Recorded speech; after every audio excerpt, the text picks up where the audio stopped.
बालेश्वर जिले में रानीताल निकटस्थ छकरे आज भोर भोर सड़क दुर्घटना गोटे युव बेंगर मृत्यु होती। घटनास्थल जनाई काली राति केनाल दे आसी रास्ता पार करुवा बेले समस्त युव बेंग रास्ता क्रॉस कर जाइथिबा बेले एई बेंगटी न जाई पारी गोटे बाइक किंबा साइकल ठू धक्का खाई प्राणवायु हराई। दुखद घटना देखला परे आपण माने आखिरी पानी आसी जाइथिबा निहाती जानिचे। आ एते दुखद घटना देखी मु आम घर लोक माने सब चकुली खाई देई पुणी डायरेक्ट लंच पई प्रिपरेशन स्टार्ट कर देइथिलु। आपण माने जानी साथिबेणी एई सब खाइबा कोन पई हेची। अच्छा हो मु कहूची पखाळ पई पोड़ा पोड़ी पाग करबा आ बोईतालु फूल बरा आ मिक्सचर आ लाउ घांट आचार जन्ही छेचा सब आज पोड़ा पोड़ी हेची। आ पोड़ा पोड़ी पुणी मो माँ हाथ रे चकटा हबो।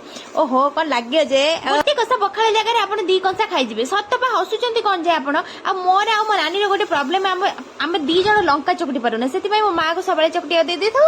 आ जदि वीडियो टी भल लागिथिबो तबे आपण माने लाइक शेयर कमेंट सब्सक्राइब